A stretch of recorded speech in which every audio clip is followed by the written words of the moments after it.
I am pressing 1. Hello, everyone, and welcome to another edition of Friday Fast Facts. I'm your host, Josh Kirbach. Make a and return. That's my co-host, Avery. Make Hodge. a return. Avery, what are you doing, man? Josh, I'm just trying to make a simple return from something I bought online the other day. Well, Avery, that brings up a great point that I'd love to talk about today. The true cost of a return. You know, Josh, I feel like I've got a really good grasp on returns right now.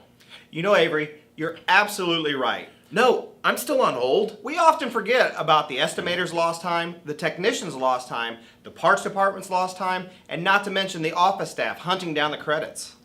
You know, Josh, I didn't even think about that. I automatically start thinking about the negative impacts on cycle time, rental car charges, insurance, and customer relations. Oh wait. No, I'm still here.